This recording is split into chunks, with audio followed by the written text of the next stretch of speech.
Good morning students, তোমরা সবাই কেমন আছো? আশা করি তোমরা সবাই ভালো আছো। আমি ভালো আছি। আমি কৌশিক স্যার চলে এসেছি তোমাদের সঙ্গে নতুন একটি ভিডিও নিয়ে। এই ভিডিওর মাধ্যমে আমি আলোচনা করে দেব ক্লাস 3 ইংলিশ টেক্সট বুক, যেটা ওয়েস্ট বেঙ্গল বোর্ডের অ্যাক্টিভিটি 18 আর অ্যাক্টিভিটি 19, এই দুটো আমি রিভিশন লেসনের যে পেজ নাম্বার 13-এ আছে সেইটা আমি আজকে আলোচনা করে দিচ্ছি। ঠিক আছে, তোমরা মন দিয়ে ভিডিওটি দেখবে। যারা এখনও আমার চ্যানেলটিকে সাবস্ক্রাইব করোনি, আমার ইউটিউব চ্যানেলটিকে সাবস্ক্রাইব করে দেবে।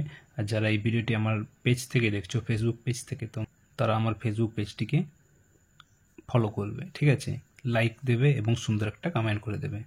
ঠিক আছে, কথা না বাড়িয়ে আমি আমার ভিডিওটি শুরু করছি। দেখো, ফার্স্টে যেটা আছে,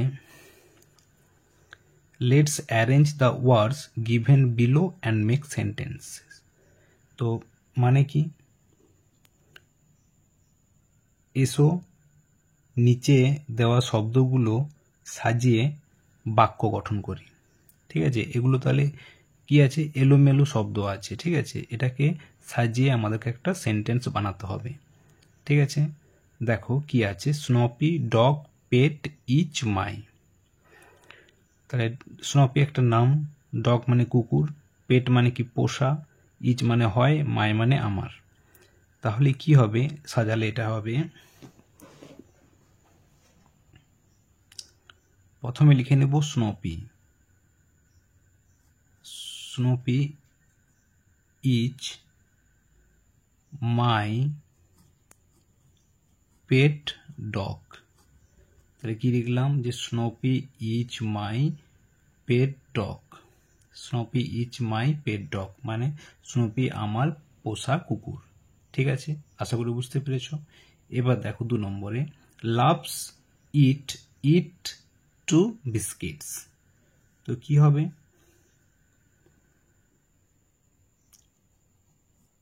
it loves to eat biscuits।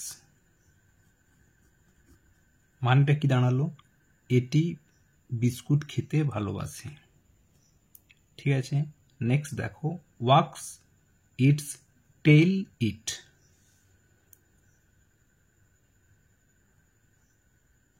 It wags its tail মানে কি, এটি তার ল্যাজ নাড়ে। Can it fast run. It can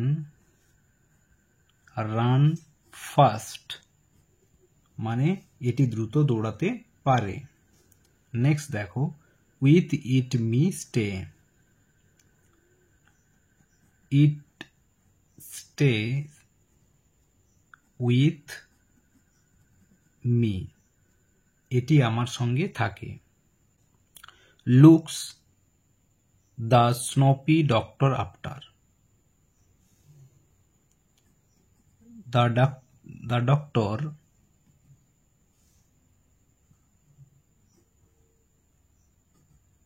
looks after Snoopy মানে কি, ডাক্তার স্নোপির দেখাশোনা করেন। ঠিক আছে, তাহলে এই যে এলোমেলো যে শব্দ দেওয়া ছিল সেগুলোকে সাজিয়ে একটা অর্থপূর্ণ সেন্টেন্স গঠন করে দেখালাম। ঠিক আছে, তোমরা এগুলো বাড়িতে প্র্যাকটিস করবে। ঠিক আছে, এবার দেখো নেক্সট অ্যাক্টিভিটি 19।